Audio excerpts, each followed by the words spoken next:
2, 1. And now I'm on YouTube. It's going green. This is good. This is good. It's going green. Hey guys, how you doing? We need to do a quick sound check. I have my guest here, and in a couple seconds you should be seeing him. Can you hear me? Can you hear me? And can you hear my great guest? Tim, it's great to be on. Hey. I see some people out there. We got people already in the chat room. We got Brian Crosby, Low Key, G Cooligan, Koga. Hey, how you doing, guys? Can you hear me? Yeah, it's starting now. LOL, test, audio, video. Good. Tech Move says good. And can you hear my guest? Could you say hello to the crew again, guest? Hi, Tim. It's great to be on. There you go. Yes, they hear us both. Okay, guys, now we do the official thing here. I have to welcome you according to tradition, Mr. Khanna. Hey, everybody, how you doing? Welcome to the Tim Black at Night Show. I'm so glad to have you here. Glad you could tune in and cut off the TV for a little while. I have a great guest, a guest I'm very enthusiastic about bringing on the show. He's very humble, but he's making quite a wave with his progressive policy points. And there's some controversy there, too, and we're going to get into all of that. Folks, I bring you Congressman Khanna. Give it up for Khanna. Well, Tim, it's great to be on. I didn't realize how much of a legend you are until everyone on my Twitter following kept tweeting at me saying, you got to get on the Tim Black Show. So I appreciate your having me on. Hey, look, I thank you for making time. I know you're so busy. You're trying to fundamentally change our democracy for the better. So any time spent away, we'll try to, make it useful and make it helpful to the community. So thank you once again, brother. For anybody who doesn't know your backstory and how you're a freshman congressman, could you explain how you got into politics and why you got into politics? Sure. I am the son of immigrants. My parents came from India in the 1960s. My inspiration was my grandfather. He spent 4 years in jail with Mahatma Gandhi in the 1940s, fighting for India's independence. I didn't know him well. He passed away when I was 9 or 10 years old, but he was a legend in our family. And I always grew up with this belief that politics mattered, that you could fight for social justice, you could fight for causes that were right, that we needed a more just foreign policy. And so I grew up and went to public school, took out loans, grew up in an Indian American family where education was a big deal. And then after school, went out to California, started getting involved in the local community, got the opportunity to work for President Obama, and came back and felt that the country wasn't dealing enough with the transition from a industrial economy to a digital economy. A lot of folks have been left behind, whether it was rural America, whether it was African American community, Native American community, and that I had some ideas about how we could get more people opportunity and have ideas on how we could have a more just foreign policy. So I decided to run. Wow, sounds very interesting. What was your major in college? My major was economics, but I ended up taking a lot of classes in history, a lot of classes in philosophy, and was really interested in history and studying history. Gotcha, man. Very, very interesting stuff there. So you just you had a very spirited combat, or I should say a struggle to win the nomination to win your seat in Congress. What was that like running for political office? Well, I first ran as a protest candidate back almost in 2003, a 2-month campaign against someone who was a Holocaust survivor, but had voted for the war in Iraq. And I was one of the first anti-war candidacies in the country. I knew I had no shot to win. But back then, if you remember, there was the Patriot Act. A lot of the South Asian community was being targeted, told to go back to their countries. And I was very opposed to the war in Iraq. And I ran this spirited 2-month campaign against the war in Iraq. And after that, I never ran for almost a decade. But the time came where I thought I could really make a contribution on the economy and economic issues. And there was this incumbent there from my own party, who I now respect. Mike Khanna is a good man. He had a decent record, but I felt, look, these seats aren't lifetime estates. You should be able to challenge folks. You should be able to have a competition of ideas. And I decided to challenge him. The entire establishment was against me both times, but ultimately it was the people who voted, and I was fortunate to prevail. The interesting thing with my election is the polling showed that I overwhelmingly won the Bernie voters and the Trump voters, because you've got this top two system in California, and tied the among Hillary Clinton voters. So there was definitely an anti-establishment sentiment. That's very interesting. Trump voters and Bernie voters. You know what?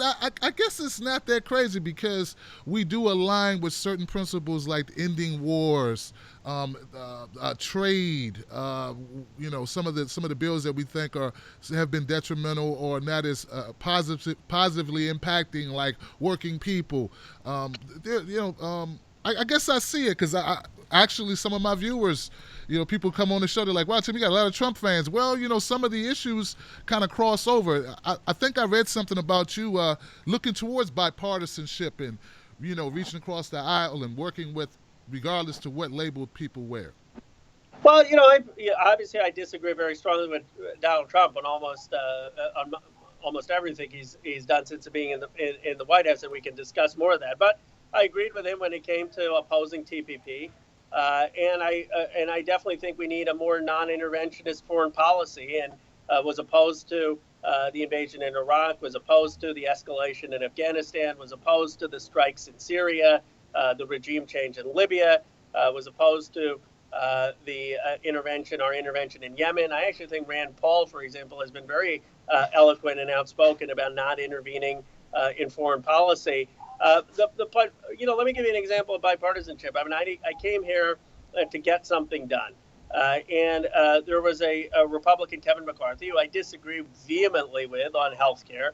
But he had this bill where he said, look, if you're a veteran, you should be able to use some of your money to take tech classes. Well, I said, okay, I'm the guy. I ran from Silicon Valley. I ran on more apprenticeship programs, more people getting trained to get tech jobs. And his bill said, look, if you don't have to just go to college, you can use some of this money to take a technology class. And he sent this around to 20 members of Congress who had technology interests in their district. So I tell my staff, look, we ought to get on the bill. In fact, I know I'm a freshman, but why don't I try to become the lead Democratic sponsor on the bill? Because this is exactly what I think is right for the country. Veterans having the opportunity to get tech apprenticeships. The next day, my staff comes and they tell me, Ro, you're on the bill. I said, great. They said, you're the lead Democrat. I said, wow, how did you manage that? They said, well, you're the only Democrat on the bill. So, that's the type of partisanship for partisanship's sake is not something I ever signed up for. I'm here to try to make a difference. Not partisan for partisans. I get you. That's very applaudable. I think that a lot of people that resonates with them. In fact, guys, before we went live, we were talking about the Comey emails, and Ro asked, he said, Tim, what do you think about that? About the, how significant are they? And I said, well, there may be something to it. And then Ro went on to say some great things about the Comey emails. Ro, you mind sharing that with the audience about what you thought about it?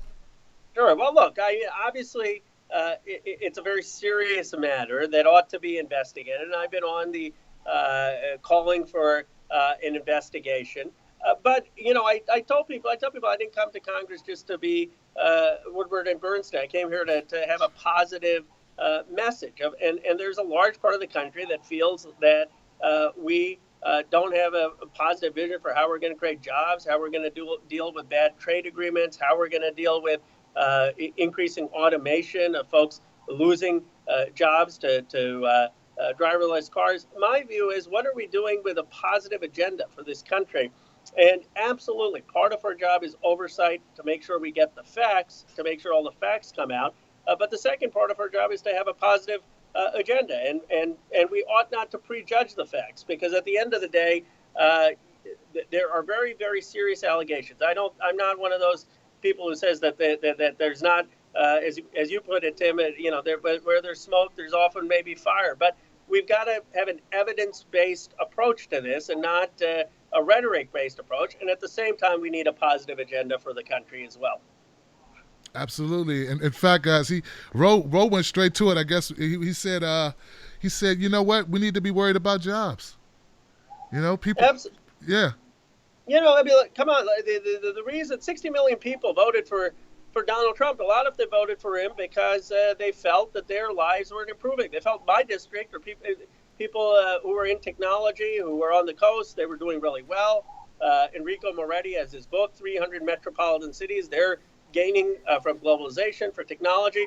But middle class wages in this country have stayed the same from 1979 on.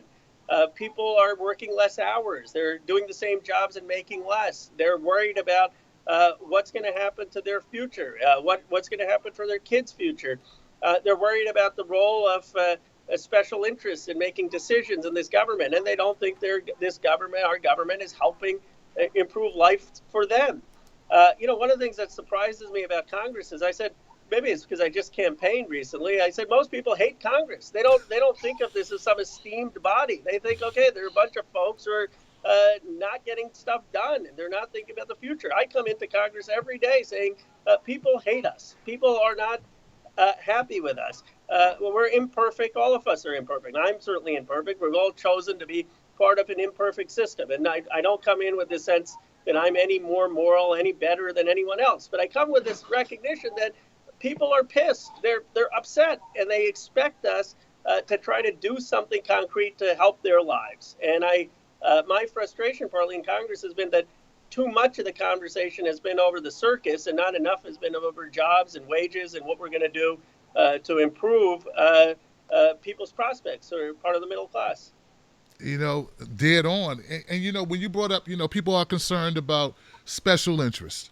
And you're right. A lot of people in my community, a lot of people that watch this show, and people that I interact with on Twitter, that's their main concern, because they feel like that's where there's a breakdown between what politicians say they're going to do and when they actually implement it is due to special interests and lobbyists and money to run and all of these things. So I realize you just joined the Justice Democrats, and how is that going for you?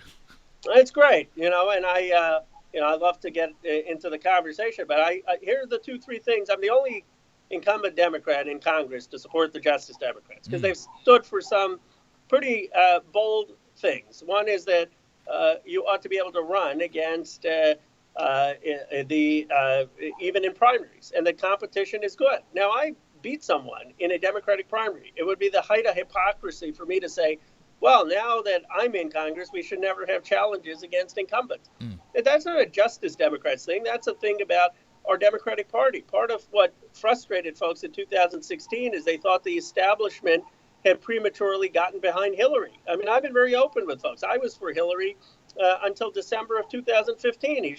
Everyone kind of just assumed that she would be the nominee. But then I started seeing this idea of pledged superdelegates, and that was absolutely wrong. And Bernie was out there actually talking much more boldly about ideas and about a vision. And I ended up endorsing him before the June primary in California. I think I'm the only sitting California member to have done that.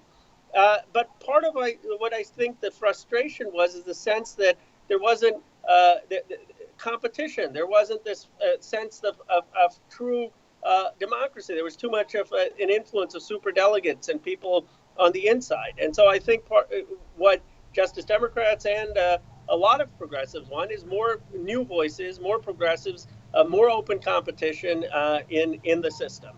The second thing, and then I'm happy to answer more questions, that attracted me to Justice Democrats is their bold platform. Here they are for Medicare for all, for a financial transaction tax, for free public college.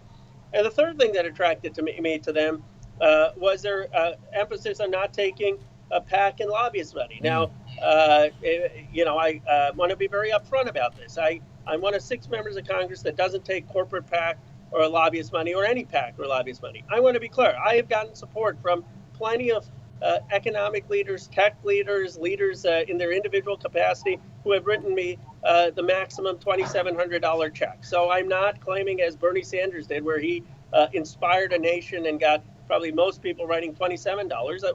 I've raised money from individuals who have written their max out contributions. But they don't come with strings attached. They don't have me fill out a questionnaire saying committing to a certain policy. And so I've been able to go to Congress and get on the financial transaction tax bill, on Medicare for all, on increasing antitrust, on making sure tech companies are paying taxes on overseas profits. Ultimately, I'd love to have everyone in this country funded like Bernie Sanders. In the meantime, at least we can get corporate PAC and lobbyist money out of politics, and that's what Justice Democrats and other progressive groups have been talking about.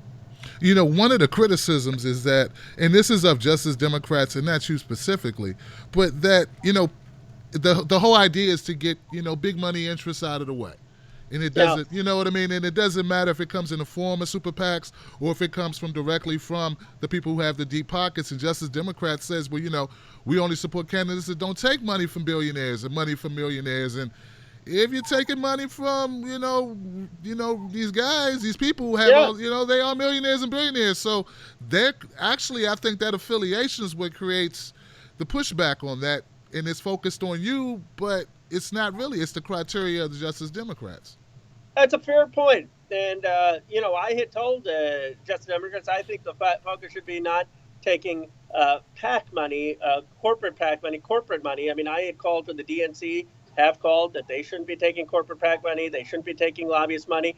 There are millionaires and there are billionaires who have given me up to $2,700 for an election cycle. Now, I believe that is much less of an issue because no individual who gives you $2,700 is going to dictate your policy. And people can look at my voting record. They can look at the bills I've introduced. I know people say, well, policy doesn't matter. I agree. Be skeptical of what people say on a campaign trail. But look at what people are actually doing in Congress. I mean, I have been out there for Medicare for all. I've been out there on a financial transaction tax. I've been out there for breaking up the banks. I've been out there for stronger antitrust. And I don't think that an individual giving you $2,700 is really being beholden to corporate billionaire interests. What is being beholden is when people raise $1 million, $2 million of this corporate PAC money, and then they are committing to certain provisions. Well, in light of that, are there some issues that because Silicon Valley executives that they support that you may oppose? Is there any particular issue that comes to mind that they would rather you be for that you are against? That's a great question. I think that's where I should be evaluated. H-1B visa reform. I have come out with a bill. I've gotten criticized online, and people can look it up, with Senator Durbin and Senator Grassley saying that companies that have more than 50% H-1B visas in their companies should be prohibited. There are a number of these companies, some of them, frankly, Indian companies, that are abusing the system. And I've said that they ought to be paying a prevailing wage and that you should never allow American workers to be replaced by H-1B visa holders. Not because I'm not for immigrants. Some H-1B visa holders have made great contributions, created jobs, helped the economy. But it shouldn't be used for labor arbitrage. It shouldn't be used to underpay workers and replace American workers, and frankly, abuse the H-1B visa holders who are being paid below market wages because they fear that their employer could kick them out of the country. That's an example where I have not followed the tech community. I oppose TPP. I know there was Twitter debate about this, but if you look at the editorial of the paper, Mercury News, endorsing me, they say, look, we like Roe. We don't like the fact that he opposes TPP because the paper was for TPP, but we're going to endorse him anyway. The Silicon Valley leadership group, Carl Guardino on Twitter, criticized me for my opposition on TPP. Most tech leaders supported TPP. I opposed it publicly in debates on the editorial boards. I have said that corporations, these tech companies, should pay taxes on their money overseas. They should end corporate tax deferral. That's not a popular position in Silicon Valley. I've said we ought to increase antitrust laws. I've said that these telecommunication companies, the Charter, AT&T, the Verizon, that they've basically got a monopoly on internet service provider. It's why we invented technology and yet pay 5 times more than the Europeans, and that we ought to increase antitrust enforcement. That's not a popular position out in the Valley. And one final example, I said we ought to limit stock buybacks, that just having money come back. And there was a regulation in 1982, the Reagan administration, that basically allowed increasing in stock buybacks before it was considered market manipulation. We need to reinstate the rules before 1982. That's not a popular position in the Valley. So that's where I'm saying, look, there were people who voted in the Senate against the importation of drugs in Canada from Canada and pharmaceuticals, and then there was direct ties to the pharmaceutical industry. I have been very clear. I have not voted in a way for any industry. I voted for my beliefs, and I'm very proud of saying, look, I get support from a lot of tech leaders. Others, one of the reasons they're supporting me is I've said we need to create tech and manufacturing jobs across the country. I've written a book about that, and and I really believe that. I think people need to go to Ohio and Kentucky and Appalachia and have a vision for job creation. And some of these folks read my book, they liked my vision, and I think that's part of the reason they've supported me. But I understand people's skepticism, and and I don't want to misrepresent. I'm not. I did get a lot of support from individuals. I got a lot of support from some of these tech leaders and others, and it wasn't as organic as Bernie Sanders' campaign. I'm aspiring to build a broader grassroots base, and ultimately, I think it'd be great if every candidate could have the grassroots base that Bernie Sanders did. Well, I understand exactly, and I know that the people want to compare you to Bernie Sanders, and I think that's the wrong point to look at. I mean, you're Ro Khanna, and we should judge you on Ro Khanna. And his circumstances are different. He's been in Congress for 30 years, 30 plus years, and just his whole, his ideology is a little different than yours. I'm sure he's a different person. If you can help me out, could you explain or tell me, because I'm getting, this is what people have asked me. Who is Peter Thiel? Peter Thiel, it's a great one. Peter Thiel was the founder of PayPal, and he and Reid Hoffman and a number of folks. He's a great entrepreneur. He has some views that are really out there, and I have criticized. Look, he sued Gawker. I criticized him for that. He's had articles about women that I totally disagree with. After I accepted a contribution for him, $2,700 contribution, he spoke at the Republican National Convention with Donald Trump, and people said, "Ro, return the money, return the money." Now, look, we raised this public record. Both Mike Khanna and I raised $3.5 million. Returning a $2,700 contribution would have made no material difference in my election. We won by 20%. So it would be an easy thing for me to do, to return Peter Thiel's contribution. But I said, I am not going to do that. And I said very clearly, I will say I disagree with 95% of his issues, but we're not going to be having these kind of strict litmus tests that if someone is supporting me because they like my platform, they like someone who is a bit of a maverick running, if they have a criminal background, if they have serious allegations, etc., if they've committed fraud, I would return the contributions. I returned the contribution to someone, Gurbaksh Chahal, who had committed domestic violence. But I don't think it's a healthy thing to be screening people based simply on ideology. It was my fundamental belief, but the thing is, I stuck to it, and and I try to be as transparent and straightforward about it. Yeah, well, I mean, I didn't know that it was only $2,700. I don't know if that's a significant amount.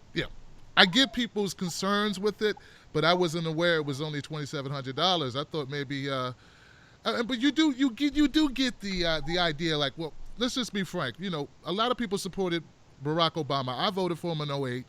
Yeah. And then it turns out, he took a lot of Wall Street money, Ro, and he he didn't lock up bankers, and he didn't break up the banks, and so now you take money from Wall Street, and I have, and we don't want a repeat of that. Just be frank. So I agree. So what kind of 2 things? Yeah, please. So one, I don't take any Wall Street PAC money or lobbyist money, but neither did Barack Obama. I think Barack Obama, when he ran for president, also just took individual contributions, and so I get the concern. First, this may not make me popular. Let me just say, look, I still have a lot of admiration for Barack Obama. I'll tell you where I disagree. But as someone who was Indian American, who never was of Hindu faith, the idea that an African American with a Muslim middle name could become president of the United States, I never thought that was even conceivable. Before Barack Obama, frankly, I didn't even think I had a shot at running for political office. I remember interning for Kathleen Kennedy Townsend, who used to be the lieutenant governor of Maryland, and after law school, and our policy director said, "Ro, well, I know you're interested in politics. maybe one day you could go aspire to be a staffer. I don't think you could run for office. So what Obama did in providing so much hope and transforming, being the first person of color of an industrialized Western democracy, whose grandfather was a cook in jail with the British in Kenya. My grandfather served in jail in British colonialism. I don't think we can underestimate that, and I don't think we can diminish his, opposition to war in Iraq. Now, I disagreed with a lot of his foreign policy. I think he shouldn't have escalated in Afghanistan. I don't think he should have gone into Syria or called for regime change. I don't think he was right to go into a regime change in Ukraine, where when Viktor Yanukovych didn't make the deal with the European Union and made a deal with Putin, we basically encouraged regime change and had someone who came in who was fairly anti-Russian, and that escalated the conflict. And after NATO, we had agreed not to expand beyond Germany. So I disagreed there. I disagreed. I think the drone strikes were excessive and not targeted enough or restricted enough. So there were areas of foreign policy where I strongly disagreed with the president. I also disagreed. I wish he had people like Stephanie Kelton and Robert Reich, and instead of some of the people who he surrounded himself with. He could have implemented the Volcker rule. He should have had a bigger stimulus. He should have gone after the bankers. I think that's when his popularity started to decline. But at the end of the day, look, maybe I'm in politics. I get that people aren't perfect. I think he moved the country forward more than backwards, and I respect him for that. But I'm a different, as you said, I'm a different person. I'm more progressive on both economic and foreign policy, and I've come out for things like the financial transaction tax, Medicare for all, my views on foreign policy that I just articulated that are very different than his, and I've gone on record in a way that he hadn't. When you talk about not being, being anti-establishment or being willing to challenge the establishment and the status quo, and then when you say, when you write an op-ed for Nancy Pelosi, bro, it's like people are lost because we view Nancy Pelosi as part of the problem. Frankly, she's against single payer. She says we will not introduce it. How do you make those two positions? I'm anti-establishment. I'm against the status quo. I'm willing to break it if need be, if I think it can make fundamental change. And then you have to kind of align yourself with like Nancy Pelosi. How does that work? That's great. I'm going to answer your question completely. I'm not ducking it. I wanted to make one more point, if I could, about Obama. The one difference is, the president, who I have great respect for President Obama, but he was the president of Harvard Law Review. At law school, I led a protest against my law journal because there weren't enough minorities and women on there. So I'm a little bit more of a shake up the system type of personality. But on Nancy Pelosi, look, I'm the only sitting Democrat, and I've gotten a ton of heat for this, saying that we ought to encourage challenges to the system, that we ought to encourage primary challenges, that we ought to be willing to endorse against that. I've come out for a single payer system. I've come out for a financial transaction tax. There are parts of what I've said is, look, we have to look at every race in its context. There are things that Nancy Pelosi, I don't agree with her in not supporting single payer and other things, but there are things that we have to look at in context. She ran in 1986 as talking about bringing HIV funding, and back then no one was talking about funding HIV when she ran. She talked about nuclear nonproliferation. She was opposed to the war in Iraq. She stopped and fought against privatization on George Bush and Social Security when many other Democrats wanted to compromise. I get that the ACA wasn't perfect, but frankly, she fought Rahm Emanuel. The president may not have even fought for universal health care if it weren't for Nancy Pelosi. She's pushed for some concept of a child allowance. So my view is one of humility. Look, Nancy Pelosi is not nearly as progressive as I am. She's not in the on certain issues of healthcare and other things, and she's not clear on some of these directions. But she's accomplished a lot. I'm just starting out my career, and I think it's a reasonable position to say I respect those accomplishments. I don't think the litmus test should be who are you going to endorse in every single race. I think I've gone pretty far out in saying I'm open to challenges, and I Mm-hmm. support these challenges.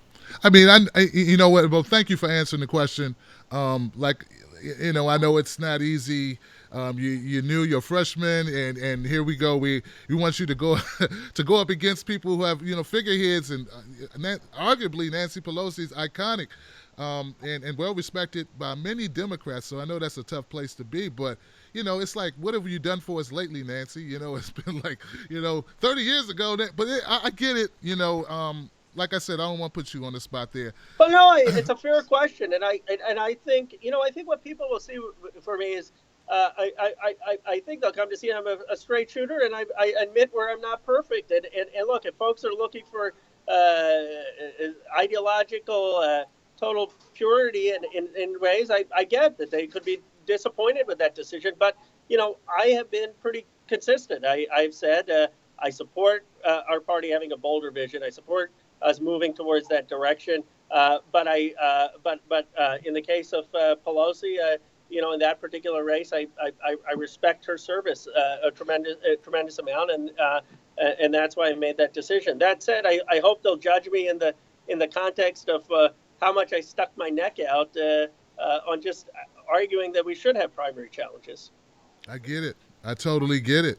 If now Tulsi Gabbard, people. I got a question here about Tulsi Gabbard. I just saw her today. Yeah. You against? Oh, you did. Great. You against interventionist wars. I don't know why you two aren't more aligned. I admired a lot about Tulsi. I mean, she served our country. She supported Bernie, and she's brave. We have a great relationship. Okay. Okay. But look, what I have said is I disagreed with her position on Assad. And this is here's the point. I have said I'm opposed to intervention in Syria, partly because when we have intervened, we've often made matters worse. We overthrew Mossadegh. That was not. Didn't lead to a good outcome in Iran. With our intervention in Congo with Patrice Lumumba wasn't a success. And we supported Iraq in the war in Iran, and Iraq used chemical weapons back in the 1980s, and we turned a blind eye. We supported the Mujahideen in Afghanistan that led to the Taliban.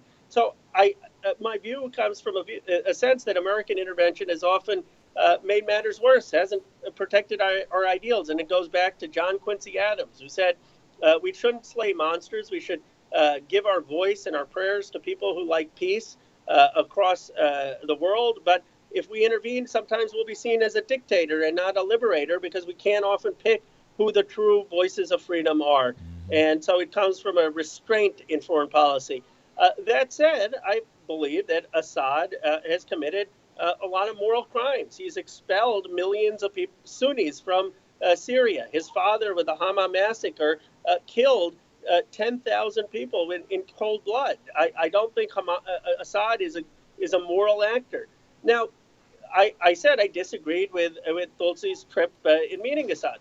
But here's the point with the progressive community. Why can't you have intellectual dissent in terms of maybe Tulsi can have her view, I can have my view. I have a lot of respect for her. I have my position on why I think intervention is wrong. I thought part of what it means to be progressive is to encourage a diversity of thought and to respect that. And I've been very consistent and open about my position. That doesn't mean that I'm somehow against Tulsi Gabbard. It just means that I don't agree with everything she said. I agree with the ultimate view of hers, which is we shouldn't intervene in Syria. And I actually was co-sponsored a bill. I'm one of only 10 members of Congress about not giving terrorist aid in the one bill she introduced with Rand Paul. I actually I see your point. I mean, I get that. I mean, if you can disagree with Nancy Pelosi on single payer, you can disagree with Tulsi Gabbard meeting with Assad. And I don't think if you don't have a problem with the first, you shouldn't have a problem with the second. But it's just a question that someone posed, and I wanted to make sure I got it in because I think it's important. I mean, that the talk about white helmets, and look, I'm not going to suggest that I have truly dived into all that information. Right. But I'm hearing different stuff about the white helmets, and people are very invested in making sure the truth comes out that the white helmets are not a humanitarian organization, and that and they want you to take another look at the white helmets from a different point of view, maybe from some people who have been on the ground in Syria, and maybe that will alter your view. Your view? Are you open to that? I'm always open to listening to perspectives. I'm open to admitting if I was wrong. I mean, I was wrong. Look, there are people who have gone out and politicians who've said, "Oh, I was always for Bernie." How many politicians say, "I was for Hillary Clinton. I was for Hillary Clinton since 2000 until 2015. I switched. I thought that I liked Bernie's message better." I'm pretty straightforward. If I Mm-hmm. said I had the wrong judgment, I changed. If I'm convinced that I made a mistake or I had a wrong judgment, I don't think anyone's perfect, and I'd be open to it. I met with the White Helmets. I frankly didn't know much about them other than they were one of the Nobel Prize finalists, and I read about them in Time magazine. Mm-hmm. Everyone knew I was one of the first people out of the gate who criticized the Syria strikes. If you look at my Twitter, Chuck Schumer and Nancy Pelosi were saying it was an appropriate and proportional response, and I said this was a wrong decision, that it was going to perpetrate violence, that you couldn't just have more strikes to end a cycle of violence. So the White Helmets knew my position. I was one of a very few handful who had criticized the Syrian strikes. They came to my office and they said they pull out people from the buildings in the rebel, regardless of whether they are pro-Assad or anti-Assad forces. And I said, well, if it's humanitarian, I support it. But I want to be very clear. I don't support your call for a no-fly zone, and I don't support military intervention. The next thing I knew, I was being criticized on this issue. Now, if there are more details, I always have an open mind. I don't think one can. I think they should look at the basic facts, which is I'm one of the very, very few members of Congress or Senate who have actually criticized the intervention in Syria and have articulated a progressive foreign policy of non-intervention and making sure we're doing no harm, based on John Quincy Adams in our founding principles. I get it. I do. And you're right. I haven't heard very many, if any, politicians say, "Well, I was, supporting Hillary, and then I switched to Bernie." And that's not a typical response. In fact, I'm sure I haven't heard anyone else say that. So in 2020, if you're not running, I'm not running. I have no interest. And that's another thing. That's why people should trust me, because a lot of, Barack Obama he did. Barack Obama ran for president. I think he was 4 years out or something. Look, I'm an Indian American Hindu guy. They're not. I'm happy to support whoever else runs. I think I got a great job. The other thing. Let me just be clear about Silicon Valley. I'm very proud to represent that area. I'm very proud to have technology leaders support. I've told you all the places I disagree, but I'm not someone who is opposed to technology. I think technology can make our lives better. I think the fact that we can have access to information, that we have access, that I'm Skyping with you, that's a good thing. The fact that people are connected on Facebook to China and Pakistan and around the world can make America stronger. The key is that we got to give people the right opportunities to participate in the economy and realize people have been left behind and who aren't participating. I really think that Silicon Valley has to do a lot more for the country. But I certainly am not running in 2020. Everyone loves technology. I love technology. Obviously, I wouldn't have a business if I didn't like technology, because it's based on technology.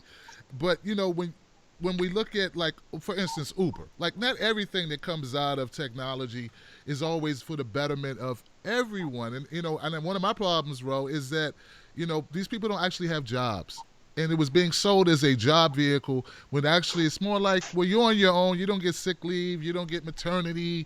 And these people, I don't know if they realize that. So that's one of the concerns when people look at the Silicon Valley and such a huge distribution of investment in your campaign from Silicon Valley. If you add the people together and put them into one mass, with their money interest come into play, as far as like, we don't need any more Ubers, like, and I think it was a bad move. I don't know, what do you think about the way it's going, the gig economy and things of that nature? Well, look, I agree with a lot of things. I think that I've criticized, for example, Uber. I think that the independent contractor model hasn't treated employees fairly. I've criticized tech companies for not having sufficient diversity. I mean, you can go through Google, Apple, you won't see many African American faces in these companies. Now they're trying, they're finally waking up, and Latino faces or Native American faces, and or women. So we got a lot of work to do on diversity. We've got a lot of work to do in connecting with Middle America and rural America, and that's why I went to Appalachia, to a Republican district, Hal Rogers' district, talking about what can we do to create tech jobs and innovation in that part of the country, because people there want that. You know, they call themselves Silicon Holler there because they want to. Holler is a Kentucky dialect for a valley between hills, because they want to be part of this new economy. So I definitely think that Silicon Valley has to have a bigger vision and sense of who has been left out, and a sense of empathy and a sense of humility. But this idea that we shouldn't embrace the future jobs, I also think is wrong. I want people across this country to have the shot to participate in the new economy. And we have to think about what the 21st century jobs mix is going to be. Some of it's going to be technology jobs. Either, if you're in parts of the country and you know how to blog, or you can be access to the internet, you may have opportunities for jobs that you haven't had in the past. Some of it's going to be elder care and child care, because we've got an aging population, and we got to make sure those jobs are good paying jobs, and you can have a decent standard of life for them. But we've got to rethink what this 21st century mix of jobs is going to be and prepare folks. And the Democrats, we need a message about a stronger social compact, a Medicare for all, a free public college, apprenticeship programs. But we also need a jobs message. What is our vision for how we're going to create these jobs of the 21st century? I agree. I don't know if that. So if a Silicon Valley, a new upstart, I don't know, let's call it Footer, comes up with a new app that will sweep the country, I don't know, and it's going to create one of these gig economies, and they go to Roe. They said, Roe, we need you, Roe, because, I mean, I'm looking here, they said Roe could bring $50 million to the Democratic Party. Like, you're a big fundraiser. You're a powerful guy. And well, my chair, this is, and he's a friend of mine. You know, this is the other thing in politics. How, they said, well, how often do you see a politician, they just throw the person under the bus? I said, I haven't done that. He was my chair. He's a friend of mine. He was a big fundraiser for the President Obama. He's passionate about bringing new people in. Mm-hmm. He was really passionate about getting the South Asian community active in politics. And he was passionate about getting tech leaders active in politics. And that's his passion. I wouldn't have worded his email the way he did about getting people just fundraising, because I think there's a lot more to politics. But that was the sentiment. He wanted to get more people. But if you look at my record, since I've been in Congress, I haven't raised a dime for the Democratic Party. I mean, I will. I think at some point they're always hounding me to do more, and I want to make sure we win back the House. But it's not like I focused all my time on the policy, and so this idea that I'm somehow this big fundraiser is actually not true. I wish maybe it were the case. I mean, I raised $250,000 this past quarter, and we still have campaign debt that I'm retiring. That's all public record. Well, I don't know. I haven't looked how big our audience is. Maybe you are a big fundraiser. Looks like we got more people watching tonight than we did yesterday. That's because of you, Ro. You brought the people out. They wanted the fireworks. They knew I was. I've been attacked. But I respect some of the people. Like saying progressive. Others, some of them attacked me, and people are like, oh, she's going so after you. I said that's her job. Politicians. That's supposed to be the job. You get asked tough questions. You get criticized. You get. That's part of being part of democracy. And and the question just becomes what folks will have to judge, if they think I'm sincere and if I'm trying to do the best I can to bring change in a system. And then they can judge and say, look, we think this guy can move the ball forward, or we think he can't. Yeah, at the end of the day, I knew that's going to be where we end up. At the end of the day, your platform is very progressive. You have some progressive ideas, and I don't think anyone will deny that. As far as what either you believe the guy or you don't, and if you think he doesn't do the job, well then, I love you, Ro, but we got to primary that ass. That's it. Yeah, absolutely. That's it. And absolutely, and why should you be? Look, if I come out and if people say, "Look, this guy has changed," or he's just voting the way tech tells him to do, then yeah, primary. I mean, look, how often have you had a politician? I told my students, I said, if I was there, if I'm still there in 10 years, because I ran, go run against me. I mean, when have we gotten, this fear? Do you think people, maybe this is being in Silicon Valley? Do you think Steve Jobs or others grew up saying, you know what, I am going to spend all my time making sure that no one else starts Apple computers? No, they thought, how do I make a great company and how do I build a great product? And ultimately, if I do that, I'll succeed. I have the same view of politics. If I have a good vision, if I'm straightforward with people, if I'm confident in my record, ultimately people in my district will make a decision. And if they say, look, there's someone better, fine. I mean, I've had a very, very fortunate chance to serve this country, and I hope I get to continue to do it. I love my job, but ultimately, I've got to earn that right every 2 years. And just before we wrap up, because look, I know you're pressed for time, and I'm thank you so much for giving us the time. Last, you understand the concept where people are saying, well, you get 600, you get money from 600 different people, 2,700 pieces at a time, and if you put it all up and they happen to be from the same sector, that will, that raises people's alerts like no, you get that, and you're not discounting that looks this way, but what you're saying is that doesn't impact what you're going to do policy wise. Is that correct? I agree. I actually totally understand. I think it's a fair question. It's a fair criticism, and I don't think it's ideal. I think, and I support Bruce Ackerman's system of democracy dollars. Every person gets $100. They get to distribute it to candidates. That's not the system we have. 1 or 2% of the country gives money politically. I'm already forfeiting $1 million to $2 million from PACs. I'm already not very well liked by some of the lobbyists and PACs in town who think that I'm have this absurd position of not taking PACs and lobbyists. I've already gotten an earful from a lot of my congressional colleagues that have said I'm fine with open primaries. I don't have the ability, as someone who doesn't have a famous name, as someone who's Indian American and of a minority faith, and to be able to run a campaign to get my name out without raising funds. And I had to do that with taking money from individuals limited at $2,700. Most of that money came from the South Asian and Asian American community and people in the tech community. Some of them are classified as securities and industries because if you're a venture capitalist in tech, even if you work at Google, they classify that as securities and industries. But it's not.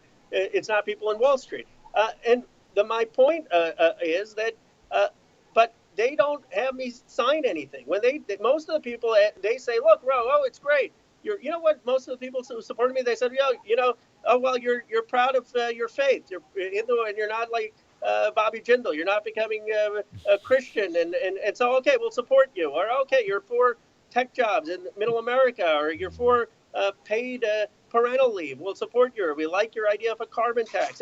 I never had people saying we want X or Y. When PACs give money, when a corporation's PACs gives money, their government affairs people ask you to take a position because they also give it to 30 other members of Congress. And that's why when people look at what I have sponsored in Congress, they will see that I've taken numerous positions already opposed to these sectors that they claim. How could you be for a financial transaction tax and sign on to co-sponsor Keith Ellison and Bernie Sanders legislation that the California nurses endorse and say that I'm somehow beholden to Wall Street? No one on Wall Street would, support that. But there are individuals at Wall Street who believe in the platform that I'm running. Isn't that a good thing? Don't we ultimately want progressives who are going to champion progressive policy, be consistent with that to convince the broader country to support them? I know, Sure. some people, last pointer, I know some people keep citing FDR.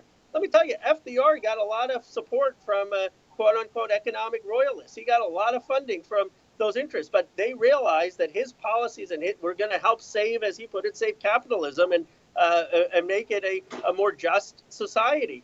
He didn't mean that he was beholden to them. He convinced them that this was the right way to go. And so what I say is judge me based on my stances, judge me based on the bills I'm introducing. criticize me if I'm doing things that you disagree with, but don't make an assumption that just because they're individuals in a particular industry or supporting me limited at $2,700 an election, that somehow I'm beholden to them. That's I have more integrity than that, and I think people will come and see that. And I hope by the time more people run, that we'll get to a system where everyone can finance on $20, $30, $100. In fact, that's what I'm trying to encourage my colleagues and others to. I'm actively trying to build a more grassroots base. I would love for this country to be at a place where everyone could run their campaigns on just accepting under $100. And I get that that's a morally superior position and I've always said that Bernie Sanders ran a morally more idealistic campaign. And so, that's the standard. I fully agree that I don't meet it, but I am a lot better than most incumbents, and I'm really making an effort, and I certainly am not beholden. Hey, look, Ro. Actually, we had a conversation last night. Jamal Thomas was on my show, and we looked at it and we said, the system needs to be changed. It's not just the individual players, and people operate within the system based on the system. And we appreciate you taking the stance on it. And you said people looked at you like you were absurd because you wouldn't take PAC money. That's interesting. Well, look, Ro, is there anything that we left out that you wanted to mention? Anything you want to tell people? What's going on now? What can they get involved in? We're talking to the internet. There's people all over the country. So I love. Go ahead. Well, I think the one thing I hope people will credit for me is I realize that it's as important to be on Tim Black as on Meet the Press. I mean the energy of this party has really changed, and the modes of communication has changed, and I love I love the engagement that people have had on the internet. I think you guys are and women and others we're watching the show. We're tweeting out. Trust me, you're making a huge difference. Sometimes I describe being in Congress as being in Versailles. There's sort of this revolution going on outside, and we're a bit oblivious. But the next 10 years, the future is with the activists. Let me end with this. People are so often so down our democracy. But Bruce Ackerman, who I told you had the Democracy Dollars proposal, gave me two amazing facts that maybe I can end with. He said in 1939, the average person, the average white individual had 9.5 years of schooling, and the average African American had about 5 years of schooling. In 2012, the average white person had almost 14 years of schooling, and the average African American had 13.2 years of schooling. We are, as a country, the most educated that any time in our history, probably the most educated in terms of schooling and knowledge any time in world history. And trust me, I know this. I've got constituents who are much smarter than me. They know the bills numbers. I get tweets with people understanding more of what's going on in Congress than the members of Congress do. I love the fact that we're becoming a more and more informed democracy, that you don't have to be a congressman to matter. You don't have to be on Meet the Press to matter. You can have your own show and have more impact. And I think this is a time where if you're watching the show, you should feel, wow, I can actually have an impact. Khanna could go tomorrow on the House floor and 100 people will tweet it. I may say something more intelligent, more thoughtful, and 1,000 people will watch it, and I could have more impact than he does. We're democratizing the possibility of having impact, and I think it's inevitable that the Democratic Party will democratize because of the higher education of the electorate, the higher demands of the electorate, and the tools of technology that are enabling that. Well, you tell your constituents, we love the fact that more people are getting educated. It's the fact that we're not making more money and the corporations are. And the I agree with income that. inequality is really like, so we got more school, but we got more bills. So that's true. We got to make one more plug. I got this earned income tax credit, $1 trillion expansion. People between 30 and 75,000 will get a 20% raise, because they're working hard and they're not making as much money at wage stagnation. So, there are a lot of things we can do. I think you're adding a great voice. And I want to just say to my critics, I appreciate it. I think most of the criticism was fair, and people will have to judge me based on my record and context. And I've been there 4 months. Give me it takes a while to build a record, and I hope people will just look at the stands I've taken and will continue to take. Well, look, Rokan, thank you once again, Rokana, for joining us. Thank you for what you're doing. I appreciate you, and we'll be watching you. And you got my support, brother. And I'll talk to you soon. You got it, man. Give it up for Rokana, guys, Congressman from California. My brother. Thank you. Thank you, sir.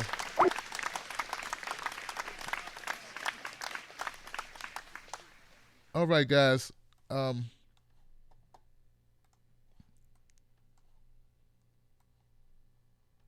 That gets ugly. This looks weird, but it's all I can do for now to close out the show. Thank you for everyone who submitted questions. I tried to get to all of them, or at least most of them. Some of them were very long. I couldn't parse them as well as I'd like. But I think we got good responses, and he didn't duck. He responded to the questions. And I think at the end of the day, sort of like what we concluded last night with Jamal Thomas, my friend Jamal, and it's, you know what? Here's the deal. All you can do, and I said this to him as well on live to Roe, all we can do is hold him accountable. That's all you can do. He's in office.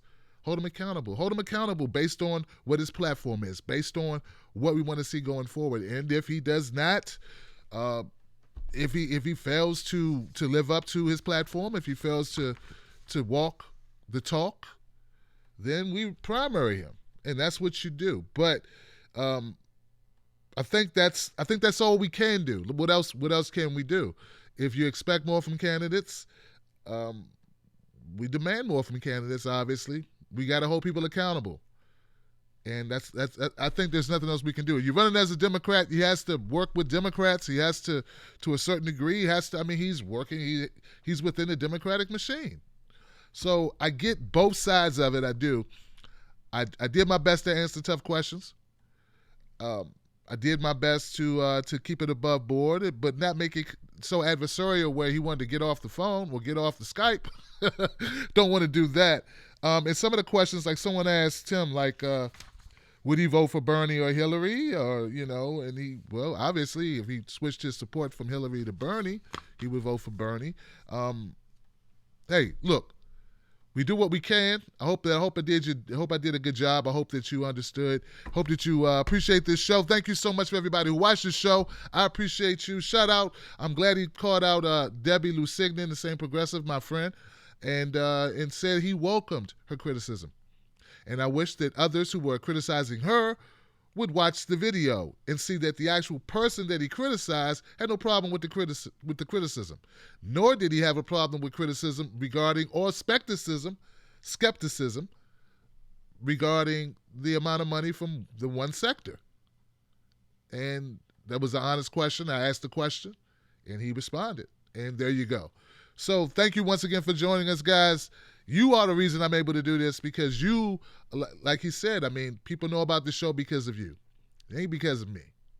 So thank you once again. I'm out of here. People in the chat room, you killed it.